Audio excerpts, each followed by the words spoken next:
ஆண்டவராய் இயேசு கிறிஸ்துவின் கிருபையுள்ள நாமத்திலே உங்கள் அனைவருக்கும் அன்பின் நல்வாழ்த்துக்கள் கூறி இன்றைய தியானத்திற்கு உங்களை தயவுடன் அளிக்கிறோம். இன்றைய தியான பகுதி எரேமியா தீர்க்கதரிசன புஸ்தகம் 3ஆம் அதிகாரம் 19ஆம் வசனம் முதல் 4ஆம் அதிகாரம் 4ஆம் வசனங்கள் முடிய. எரேமியா 3ஆம் அதிகாரம் 19 முதல் 4ஆம் அதிகாரம் 4ஆம் வசனம் வரை. தியான வசனம் 4ஆம் அதிகாரம் 1ஆம் வசனம். எரேமியா 4:1. இஸ்ரவேலே, நீ திரும்புகிறதற்கு மனதாய் இருந்தால் என்னிடத்தில் திரும்பு என்று கர்த்தர் சொல்லுகிறார். நீ உன் அருவருப்புகளை என் பார்வையிலிருந்து அகற்றிவிட்டால் நீ இனி அலைந்து திரிவதில்லை. இஸ்ரவேலே, நீ திரும்புகிறதற்கு மனதாய் இருந்தால் என்னிடத்தில் திரும்பு என்று கர்த்தர் சொல்லுகிறார். நீ உன் அருவருப்புகளை என் பார்வையிலிருந்து அகற்றிவிட்டால் நீ இனி அலைந்து திரிவதில்லை. அருமையான தெய்வத்தின் பிள்ளைகளே, கடந்த நாளிலே கூட நாம் இந்த பகுதிகளை நாம் தியானித்தோம். ஆண்டவர், நீங்களும் நானும் பின்மாற்றத்திலே நாம் உழன்று போய் ஆண்டவரை விட்டு போய்விட வேண்டும் என்ற எண்ணம் அல்ல, உங்களையும் என்னை துரத்தி கொண்டே வருகிறார் என்பதாக பார்த்தோம். உண்மையற்ற இஸ்ரவேலர்களை ஆண்டவர் என்ன செய்தார்? இன்னும் நேசித்து கொண்டிருக்கிறவராக இருக்கிறார். ஆகையினாலே அவர்களை துரத்தி கொண்டு வருகிறார். ஆனால் அந்த ஆசீர்வாதத்தை பெற்றுக்கொள்வதற்கு நீ மனம் திரும்பு என்று சொல்லுகிறார். அதைத்தான் கடந்த நாளிலே தியானித்தோம். சீர்கெட்ட பிள்ளைகளே, திரும்பி வாருங்கள் என்பதாக ஆண்டவர் அழைப்பதை நாம் பார்க்கிறோம். சீர்கெட்ட பிள்ளைகள் திரும்பி வந்தால் ஆண்டவர் அவர்களுக்கு சமாதானத்தையும் சந்தோஷத்தையும் கொடுக்கிறார். இந்த திரும்பி வா திரும்பி வா என்று சொல்லக்கூடிய வார்த்தை மீண்டும் மீண்டுமாக வருகிறதை நாம் பார்க்கிறோம். திரும்புகிறவர்களை குணமாக்குவதாக நம் ஆண்டவர் வாக்குறுதி அளிக்கிறார். அருமையான கர்த்தருடைய பிள்ளைகளே, ஒருவேளை திரும்பி வந்து வெறுமனே அல்ல, உன்னுடைய எல்லா சீர்கேட்டையும் நான் குணமாக்குவேன். குணமாக்குகிற ஒரு கர்த்தர், குணமாக்குகிற கர்த்தர். ஆம், அருமையான கர்த்தருடைய பிள்ளைகளே, ஆகையினாலே திரும்பு என்பதாக சொல்லுகிறார். 4ஆம் அதிகாரம் 1வது வசனத்திலே நாம் பார்க்கின்ற பொழுது பகுதியை நாம் 3ஆம் அதிகாரம் 19 முதல் 4 வசனங்களை பார்ப்போம் என்றால், ஆண்டவருடைய கிருபை எவ்வளவாய் இருக்கிறது, அந்த கிருபையின் அம்சங்கள் என்ன என்பதை இங்கே ஆண்டவர் பரிசுத்த ஆவியானவர் மூலமாக இந்த பகுதியிலே கொடுக்கிறதை நாம் பார்க்க முடியும். ஆம், மனந்திரும்பும் யாவரையும் கர்த்தர் அழைக்கிறார். இங்கே 4ஆம் அதிகாரம் 1வது வசனத்திலே பார்க்கின்ற பொழுது இந்த இடத்திலே இஸ்ரவேல் என்று சொல்லப்படுகிற வார்த்தையானது அந்த 10 கோத்திரங்களை மாத்திரம் அல்ல, முழு இஸ்ரவேலரையும் குறிப்பிடுகின்ற ஒரு வார்த்தையாக அமைகிறது. ஆம், அனைவரும் ரட்சிக்கப்பட வேண்டும் என்பது ஆண்டவருடைய சித்தம். ஒரு குறிப்பிட கொடுத்தாருக்கு மாத்திரமல்ல, அருமையான கர்த்தருடைய பிள்ளை, உன்னையும் என்னையும் மனம் திரும்பும்படி அழைக்கிறார். இந்த உலகம் முழுவதையும் மனம் திரும்பும்படி அழைக்கிறார். அவருடைய சத்தம் தொனித்து கொண்டே இருக்கிறது. ஆண்டவர் தம்முடைய அழைப்பை பல நிலைகளிலே அவர் உறுதிப்படுத்துகிறவராக இருக்கிறார். இயற்கையின் மூலமாக, செயல்பாடுகளின் மூலமாக, நாட்டிலே நடைபெறுகிற சம்பவங்களின் மூலமாக ஆண்டவருடைய வருகை வருகிறது. ஆகையினாலே நீ மனம் திரும்பு, கெட்டுப்போகாதே என்பதாக ஆண்டவர் அழைத்து கொண்டிருக்கிறார். ஆம், அந்த அழைப்பை நிராகரிக்கிறவர்கள் தாங்கள் தெரிந்து கொண்ட தீமையான வழிகளின் பலனை அனுபவிப்பார்கள். எனவே அந்த நிலைக்குள்ளாக சென்றுவிடக்கூடாது என்று சொல்லி ஆண்டவர் உன்னை அழைக்கிறார். ஆனால் ஆண்டவர் ஒருபொழுதும் உன்னை கட்டாயப்படுத்துவதில்லை, உன்னை கட்டாயப்படுத்துவதில்லை. அருமையான கர்த்தருடைய பிள்ளைகளே, இன்று நீங்களும் நானும் ஆண்டவருடைய அழைப்பை பெற்றவர்களாக, அவருடைய மேய்ப்பராகி அவருடைய சத்தத்தை கேட்டு அவரை பின்பற்றுகிறவர்களாக நீங்களும் நானும் இருக்கிறோமா? பின்மாற்றம் அடைபவர்களுக்கு இங்கே அருமையான ஒரு வாக்கு தத்தம், உன்னை குணமாக்குவேன், உன்னை குணமாக்குவேன். அருமையான தேவப்பிள்ளையே, இந்த குணமாக்குதலை இல்லை என்றால் இந்த ஆரோக்கியத்தை, இந்த சுகத்தை பெற்றுக்கொள்ள நீ நானும் அவருடைய சத்தத்தை கேட்டு நாம் ஓடி வருவோமா? ஆம், குணப்படுத்த தேவன் வாக்கு கொடுக்கிறார். உபாகமம் 32ஆம் அதிகாரம் 19ஆம் வசனம், 41ஆம் சங்கீதம் 4ஆம் வசனம், 57ஆம் அதிகாரம் ஏசாயா 18ஆம் வசனம், எரேமியா 30:17, 33:6 மற்றும் ஓசியா 6ஆம் அதிகாரம் 1ஆம் வசனம். இந்த வசனங்களை நீங்கள் தயவு செய்து வாசித்து நீங்கள் தியானியுங்கள். குணமாக்குகிற கர்த்தர் எதிலிருந்து குணமாக்குகிறார்? பாவத்தின் நோயிலிருந்து குணமளிப்பது எல்லாவித குணமளிப்புகளிலும் மிக மிக மிக பெரியது என்பதை அறிந்து கொள்ள வேண்டும். பிரியமான கர்த்தருடைய பிள்ளைகளே, ஆண்டவர் சொல்லுகின்ற இந்த கிருபையின் வாக்கை சுதந்திரித்து கொள்ள, சீர்கேட்டை குணமாக்கிட நாம் செய்ய வேண்டியது என்ன? 22 முதல் 25 வசனங்களை பார்ப்போம் என்றால் 3ஆம் அதிகாரத்தில் கிருபைக்காக நீங்களும் நானும் பாவ அறிக்கை செய்ய வேண்டும். கிருபைக்கான பாவ அறிக்கையை ஆண்டவர் எதிர்பார்க்கிறார். நமக்கு பாவமில்லை என்போமானால் நம்மை நாமே வஞ்சிக்கிறவர்களாக இருப்போம், சத்தியம் நமக்குள் இராது என்பதாக நாம் ஜெபிக்கிறோம் அல்லவா? அருமையான கர்த்தருடைய பிள்ளைகளே, இந்த கிருபைக்காக நீ நான் உன் பின்மாற்றத்திலிருந்து அந்த பாவ நோயிலிருந்து விடுதலை அடைய பாவ அறிக்கை செய்ய வேண்டும். தேவ சத்தம் செவி கொடுத்து கேட்க வேண்டும். மனம் வருந்தி ஆண்டவருடைய வார்த்தை என்ன சொல்லுகிறதோ அதற்கு கீழ்ப்படிய வேண்டும். யோசியா அங்கே நாம் 2 நாளாக புஸ்தகத்திலே பார்க்கின்ற பொழுது அவன் ஆண்டவருடைய வசனத்தை வாசிக்கின்ற பொழுது தன்னுடைய உடுப்பை அவன் கிழித்து ரெட்டுடுத்தி கொண்டான் என்று சொல்லி பார்க்கிறோம்.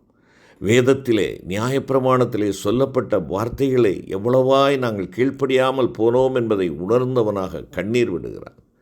ஆண்டவர் அவனை குறித்து சொல்கிறார், நீ மனம் இளகினாய் என்று சொல்லுகிறார். தேவ பிள்ளையே, இன்னும் தரிசு நிலங்களாகவே நாம் இருக்கிறோமா? உடைக்கப்பட்ட நிலமாக திருவசனமாகிய சம்மட்டி நம்மை உடைக்கும்படியாக நறுங்குண்ட இருதயத்தோடு தேவனே சுத்த இருதயத்தை நிலை சிருஷ்டியும் என்று சொல்லி அவருடைய சமூகத்திலே நாம் ஓடி வர வேண்டும். தேவனுடைய சத்தம் சொல்லப்படுகிற சத்தம் என் செவிகளின் வழியாக என் உள்ளத்திற்குள்ளாக செல்லுகிறதா?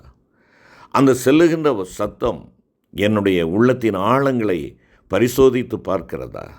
நான் பாவியான மனுஷன், நான் அசுத்த உதடுகளுள்ள மனிதன். ஆம், தேவ பக்தர்கள் அவ்விதமாக அறிக்கையிட்டார்கள். மனம் வருந்தும்படியாக ஆண்டவர் இந்த வேளையிலே கேட்கிறார். அப்படி நீ நானும் மனம் வருந்துகின்ற பொழுது இஸ்ரவேலின் ரட்சிப்பு, தேவனிடமுள்ள அந்த ரட்சிப்பு உனக்கும் எனக்கு சொந்தமாகிறது. அருமையான கர்த்தருடைய பிள்ளையே, பொய்யான பக்தி, வீணான ஆலய வருகைகள், கொண்டாட்டங்கள், ஒருவேளை உன்னை நீ வெளிப்படுத்துகிற மேன்மைக்குரிய காரியங்களாக செய்கிற திருச்சபைக்கு அடுத்த காரியங்கள், இவைகளெல்லாம் அவசியமாக இருந்தாலும் அருமையான தேவனுடைய பிள்ளையே, இந்த காரியங்கள் உன்னையும் என்னையும் தேவனுடைய சமூகத்தில் கொண்டு செல்ல முடியாது. ரட்சிக்கப்படாவிட்டால் நீயும் நானும் கிறிஸ்தவன் சொல்வதிலே அர்த்தமே இல்லை. அவை அப்படி நாம் ரட்சிக்கப்படாதவர்களாக இருப்போம் என்றால் நம்முடைய பக்தியெல்லாம் பொய்யானது என்பதை உணர்ந்து கொள்ள வேண்டும். அதற்கு கிடைக்கிற ரிசல்ட் என்ன? வெட்கமே உண்டாகும் என்பதை அறிந்து கொள்ள வேண்டும். எனவே 4ஆம் அதிகாரம் முதல் 4 வசனங்களிலே நான் பார்க்கின்ற பொழுது கிருபைக்கான மெய்யான வழியை அங்கே சொல்லுகிறார். கிருபைக்கான மெய்யான வழி, அதைத்தான் இங்கே சொல்கிறார். இஸ்ரவேலின் அறிக்கை, அங்கே ஜனங்கள் அறிக்கை செய்ய வேண்டும். இதன் அர்த்தம் என்னவென்றால் வெறும் வார்த்தைகள் மாத்திரமே போதுமானதல்ல, ஆழமான உண்மையான மனம் வருந்துதலும் உறுதியான தீர்மானமும் செயலும் நம்மிடத்திலே அவசியம். அவருடைய வார்த்தைக்கு அவர்கள் கீழ்ப்படியும் போது இஸ்ரவேலுக்கு மாத்திரமல்ல, எல்லா நாடுகளுக்கும் பெரிய ஆசீர்வாதங்கள் வரும் என்பதை அங்கே சொல்லப்படுகிறது. நம்ம எல்லாருக்கும் இங்கே ஒரு உயர்ந்த ஒரு பாடம் நமக்கு கொடுக்கப்படுகிறது. தேவனுக்கு நாம் கீழ்ப்படிவது உங்களுக்கும் எனக்கு மாத்திரமல்ல, அநேகருக்கு ஆசீர்வாதத்தை கொண்டு வருகிறது. ஆபிரகாமை பார்த்து ஆண்டவர் சொல்கின்ற பொழுது, நீ உன்னை நான் ஆசீர்வதிப்பேன், நீ ஆசீர்வாதமாக இருப்பாய். அவன் கீழ்ப்படுகின்ற பொழுது அவனுக்கு மாத்திரம் அந்த ஆசீர்வாதம் அல்ல, அவன் ஒரு ஆசீர்வாதத்தின் வாய்க்காலாக மற்றவர்களுக்கும் ஆசீர்வாதமாக இருக்கிறான். ஆதியாகமம் 22ஆம் அதிகாரம் 15 முதல் 18 வசனங்களை பார்க்கின்ற பொழுது ஆண்டவருடைய வார்த்தைக்கு அவன் கீழ்ப்படிந்த பொழுது, உன் குமாரனே எனக்கு தகன பலியிடு என்று சொல்லுகின்ற பொழுது அவன் கீழ்ப்படிந்து சென்றான், விசுவாசத்தோடு சென்றான். அந்த கீழ்ப்படிதல் அவனை விசுவாசிகளின் தகப்பனாக்கியது. தேவன் அவனுடைய சந்ததியை ஆசீர்வதித்தார் என்று சொல்லி நாம் பார்க்கிறோம். அருமையான கர்த்தருடைய பிள்ளைகளே, கிருபைக்கான மெய்யான பலி இங்கே சுட்டிக்காட்டப்படுகிறது. சுட்டிக்காட்டுகிறார் ஆண்டவர். தேவனிடம் திரும்ப வேண்டும், வேற எங்கேயும் போகாத. நீ அசீரியனை பார்த்து போகாதே, எகிப்தை பார்த்து போகாதே, உலகத்தின் வழிபாடுகள் உன்னை மீட்டெடுக்கும் என்று சொல்லி எண்ணாதே. தேவனிடமாய் திரும்பி வா. என்னிடத்தில் வாருங்கள், உங்களுக்கு இளைப்பாறுதல் தருவேன். என்னிடத்தில் இரக்கம் உண்டு, கிருபை உண்டு. என்னிடத்திலே வா. உன்னுடைய இழிவை நீக்கி உன்னை உத்தமமான உண்மையான வழியிலே நீதியோடு நடத்துகிற தேவனாகிய கர்த்தர் நான் தான் என்பதாக சொல்லுகிறார். ஆம், இங்கே 4ஆம் வசனத்தில் அவர் சொல்லுகின்ற பொழுது, யூதா மனுஷரே, எருசலேமின் குடிகளே, உங்கள் கிரியைகளுடைய பொல்லாப்பு நிமித்தம் என் உக்கிரம் அக்கினி போல எழும்பி அவிப்பாரில்லாமல் எரியாதபடிக்கு நீங்கள் கர்த்தருக்கென்று உங்களை விருத்த சேதனம் பண்ணி உங்கள் இருதயத்தின் நுனித்தோலை நீக்கி போடுங்கள் என்பதாக சொல்லுகிறார். நீங்கள் அழியாதபடிக்கு உங்களுடைய கிரியைகளின் பொல்லாப்புகளை நிமித்தமாய் நீங்கள் வெந்து நாசமாகாதபடிக்கு வரப்போகின்ற பயங்கரமான அழிவை தவிர்க்க வேண்டும் என்றால் நீங்கள் உங்களுடைய இருதயத்தின் நுனித்தோல்களை விருத்த சேதனம் பண்ணுங்கள் என்பதாக சொல்லுகிறார். வரப்போகும் பயங்கரமான அழிவை தவிர்க்க வேண்டும் என்றால் தங்களை சத்தியத்திற்கும் நியாயத்திற்கும் நீதிக்கும் ஒப்புக் கொடுத்து தங்களது நடத்தையை யூதாவின் ஜனங்கள் முழுவதுமாக புதுப்பிக்க வேண்டும். ஆவியின் உணர்த்துதலுக்கு அவர்கள் உண்மையாயிருந்து தங்களின் பாவங்களிலிருந்து மனம் திரும்பி கடினமான தங்களது இருதயமாகிய தரிசு நிலத்தை பண்படுத்த வேண்டும் என்பதாக குறிப்பிடுகிறார். சரீரப்பிரகாரமான விருத்த சேதனத்தில் நுனித்தோல் நீக்கப்படுவது போல அவர்களது இருதயத்தில் உள்ள இழிவான தீமையானவைகள் நீக்கப்பட வேண்டும். நீதியோடு தங்களுடைய வாழ்க்கையை அவர்கள் தேவன் மேல் நிலைநாட்ட வேண்டும். அருமையான கர்த்தருடைய பிள்ளைகளை, அப்பொழுது ஆதியாகமம் 12ஆம் அதிகாரம் 3வது வசனத்திலே கூறப்பட்ட ஆசீர்வாதம் நம்மிலே நிறைவேறும். தேவ பிள்ளையே, தேவன் விரும்புவது உதட்டின் சீர்மிகு வார்த்தை அல்ல, உள்ளான சீர்திருத்தமே. பெயர் மாற்றம் அல்ல, மனமாற்றம்தான் அவசியம்.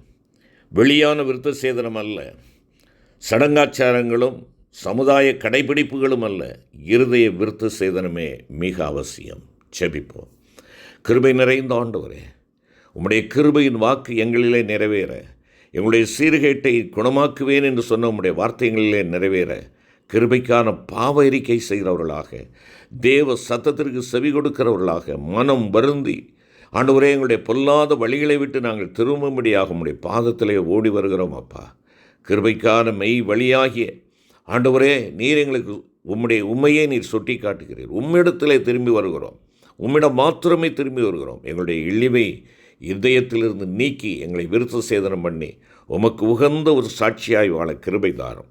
ஆண்டவர் இயேசு கிறிஸ்துவின் மூலம் வேண்டிக் கொள்கிறோம் நல்ல பிதாவே. ஆமென்.